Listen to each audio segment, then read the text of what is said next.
Les 3 attitudes qui montrent à votre épouse votre force tranquille.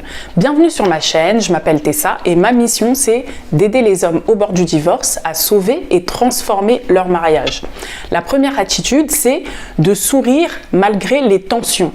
C'est-à-dire que quand votre épouse va essayer de vous pousser dans vos retranchements, va vous faire beaucoup de reproches sur le passé ou être virulente, vous allez lui sourire calmement et hocher la tête pour lui montrer que vous avez une force intérieure. Et c'est pas seulement pour lui montrer, il faut vraiment le ressentir intérieurement. Travailler sur votre calme, votre sérénité. Il faut montrer que vous êtes quelqu'un de stable, sur une personne sur laquelle on peut s'épauler. En tant que femme, si on vous sent fragile, on va essayer de tester vos limites, de tester vos failles. Donc, montrer que vous êtes tranquille, peu importe la situation, ça va lui couper l'envie d'aller chercher dans vos failles.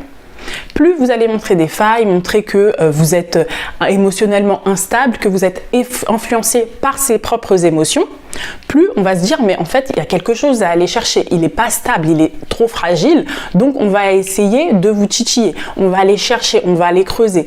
Sauf que si vous montrez que vous êtes déjà serein, peu importe la situation, il n'y a rien à aller chercher, il n'y a rien à tester. Donc ça va lui couper l'envie de vous provoquer et ça va diminuer le risque de conflit. La deuxième attitude, faire des réponses courtes et posées. Exemple, au lieu de dire « pourquoi je dois faire ça, pourquoi je dois faire ci », vous dites « je vais m'en occuper demain, pas de souci ».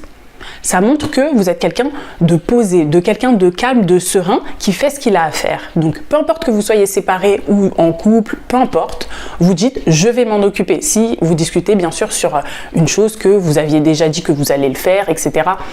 Selon la situation, bien évidemment, et vous adaptez à la situation. Mais ça va montrer que vous êtes quelqu'un qui fait ce qu'il a à faire, qui est un homme sûr de lui, qui ne va pas argumenter sur tout et rien comme vous l'avez fait par le passé dans votre mariage.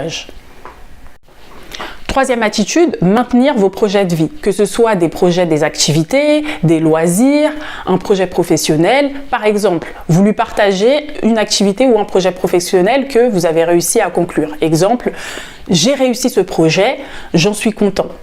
Vous lui partagez ça, ça va lui montrer que en fait vous avancez dans votre vie, vous n'êtes pas focalisé uniquement sur elle, vous avez des projets de vie, vous avancez, vous êtes focalisé sur vous-même, vous avancez personnellement et ça va lui faire du bien, ça veut dire que en fait finalement vous n'essayez pas de la manipuler ou quoi que ce soit, mais vous changez réellement déjà pour vous-même et ça vous apporte déjà une propre satisfaction personnelle.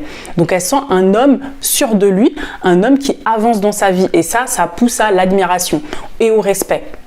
Donc j'espère que cette vidéo aura été claire. Pour tous ceux qui veulent aller plus loin, pour les hommes sérieux qui sont au bord de divorce, qui veulent aller plus loin, je propose un coaching gratuit de 45 minutes, donc n'hésitez pas. C'est un coaching pour vous aider à calmer la colère de votre épouse et vous reconnecter, recréer la confiance entre vous et elle, et bien sûr pour sauver votre mariage. Donc n'hésitez pas, vous avez le lien en description, vous cliquez dessus pour réserver votre coaching gratuit.